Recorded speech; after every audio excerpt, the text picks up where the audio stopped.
Dragon Ball Super, a continuation of the Dragon Ball franchise that a lot of people didn't see coming. It included some interesting concepts, including the recurrence of time travel, something that we're going to explore today with what if Trunks and Goten time traveled. Now, this is an April Fool's What If, which means that we have the right to get a little wild with it. So this scenario is way out there. I don't mean simple time travel, I mean we are going to do something fun. Before we get on with this what if, I just want to implore you guys, if you like the video, please leave a subscription. The story begins a little after the Goku Black arc. If you remember, Bulma was working on a time machine, and in the original series, Beerus puts a stop to it by destroying the crystal that was needed to finish the completion of the time machine. However, in this story, he's a little lax, doesn't really notice what's going on, and Bulma does successfully recreate the time machine. The shenanigans unfold very quickly, however, because Trunks catches wind of his mother's invention, and he ropes Goten on a journey. Goten is as impressionable as ever. He'll go along with pretty much anything that Trunks wants him to do, and Trunks is pretty compelling with his argument of the fact that his future self was very experienced with time travel. So it should translate, right? I mean, different time periods don't matter. One time traveler, another time traveler. So with that, they steal the time machine, and they just punch in the time to head out. They're kind of expecting to go just a little bit into the future, and they massively mess up the time period that they end up at. The ship leaves the time-traveling stream, and they land on an island, Papaya Island, and see a fight going on. They happen to land at the 23rd Tenkaichi Budokai tournament, the one in which Goku and Piccolo have their epic climactic battle against each other, and decide which of the two truly is the strongest. Trunks and Goten were sure to mask their power levels. They didn't expect to end up back here, but they did end up prepared. So they sit there in the stands and they enjoy the battle. They watch as Goku and Piccolo have such an epic fight with each other. Although they are considerably weaker than even the two children, it is still an amazing experience to see, and a great part of their family's history. So, with that, they see the climactic end of the battle, and they decide that it's time for them to head back before their mother gets suspicious. They go ahead, find a secluded area, and bring back out the ship, only to find that it's run out of fuel. You see, it barely got fueled enough for one trip. Bulma hadn't planned to use it anytime soon. She was just experimenting, and the kids had no idea. This is where they mess up massively. Goten panics. Oh no, we're gonna get caught for sure! I need to go tell my dad right now! But Trunks intervenes. Think, you idiot! If you interrupt him, we might not even be born. Well, yeah, but you know that doesn't affect our timeline. It'd just start a new one. Oh, come on. Do you not want our versions in this timeline to be born? That seems a little selfish. Selfish? You're the one that wanted to steal a time machine. Trunks and Goten bickered with each other for quite a while. They were getting a little bit older, just shy of puberty, but they still were not prepared to live in an age where they had to stay secluded from their own families and try to fend for themselves. But they really didn't see any options at the moment. They started to brainstorm and think of what they needed to do next. They couldn't think of any solid answers for a while. They couldn't go to Piccolo, the level-headed one that they knew got to know the secret of time travel back during the Cell Saga. But right now he's a villain. He's not rehabilitated and become a good guy. Therefore, he's not going to be prone to help at all. He's going to see them as nothing but a threat. They also knew Dende wasn't at the lookout yet. He probably wasn't even born at this time. It was someone named Kami that they had never really gotten to know. Mr. Popo would still be at the lookout, but they weren't sure if they could trust Kami enough for it to be a viable option.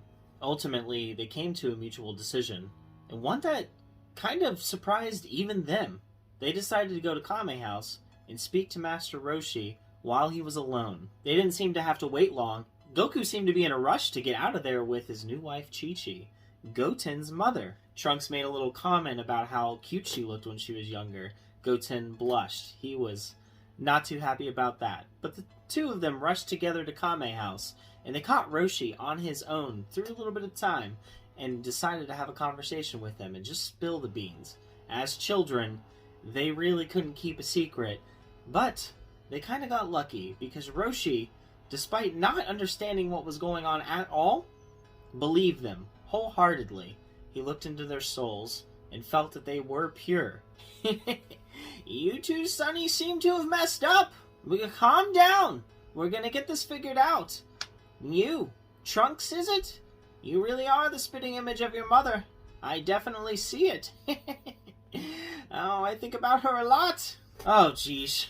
Yeah, my mom said that you were a horn dog, but can you help us, old man, please? Trunks was pleading, and Master Roshi was sympathetic, even if it just was for the sake of getting a couple of kids out of his house. Now, I have a solution, but you're just going to have to wait it out.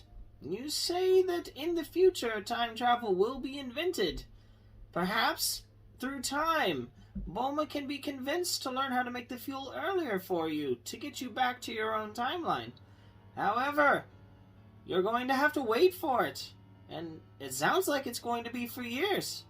But if you don't want your future selves to not be born, you're going to have to just lay low, not be noticed at all.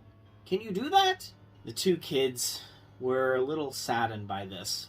They were going to have to wait years? In seclusion? Well, if it has to be done, it has to be done. So they agreed to it. And Master Roshi took them to nearby islands, ones that one day would be ravaged by Semi-Perfect Cell. But that wasn't to their knowledge. The kids didn't know about these events specifically, therefore they had no idea what would come one day. And so they began their wait on those islands, unbeknownst to them that one day their hiding would come to an end. And so years passed. The kids kept to themselves, and they aged. However, they didn't really train. They kept up a little bit with their physical stature, but they had to be careful as to not garner the attention of the Dragon Team. So, their physical power did not increase by much. They could access Super Saiyan if need be at any given point, but it was something that they couldn't do lightly. That is, of course, until shortly after Vegeta showed up. Trunks and Goten felt their fathers clash in an epic struggle for the fate of Earth itself, and it's something that they really didn't know was to the extent of what they had always heard. They knew that the two of them butted heads constantly, but they had no idea that was literally a matter of life and death at one point between the two of them. They were amazed by the power that their own parents showed, even so long ago, and it ended with multiple people dying. But more importantly than that, it meant that a lot of them left the planet. In fact, eventually, a good amount of the Dragon Team was gone. So much so that they didn't really seem too worried. So they decided to do a little bit of training. Training that did not go unnoticed. One day, while they were pushing their limits and trying to see if there was anything beyond that of Super Saiyan that they could attain, they did know that Super Saiyan 2 and beyond existed, but they had yet to obtain it by themselves as of yet. A figure that they recognized approached them. It was Mr. Popo. You see, as of right now, there is no Guardian of Earth. Kami is still dead. So with nothing to do, he decided to check the scene out. The two of them opened up to him gladly and shared with him the entire experience that they've had. He believed them. And he offered them a place at the lookout if they ever wanted. They accepted, and with time, they even came to know Kami, a person that they never got to know in their original timeline. However, even more time passed, and the day of future Trunks' arrival finally arrived. Trunks was excited, but Goten intervened, telling him that it probably wasn't the opportune time to do anything.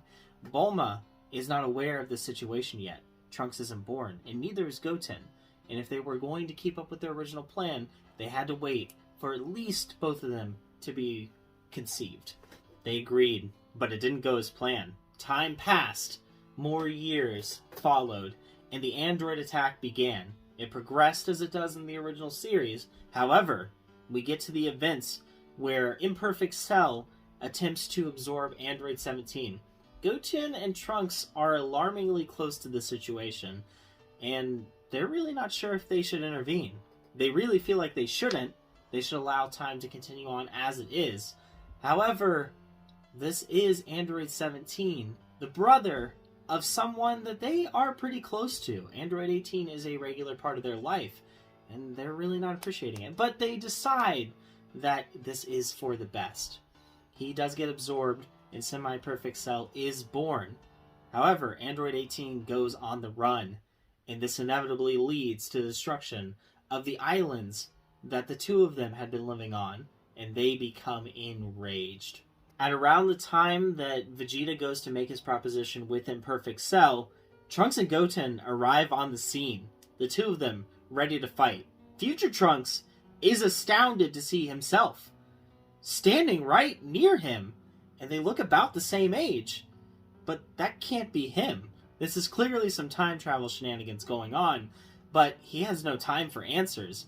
Vegeta is also confused, but more irritated than anything. Trunks! And who is this with you?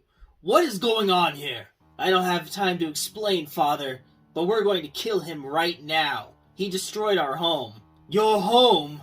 Your home is in the future, is it not? Without an answer, our Trunks goes ahead and flares up to Super Saiyan and makes his way directly for Imperfect Cell. Vegeta, however, gets directly in the way.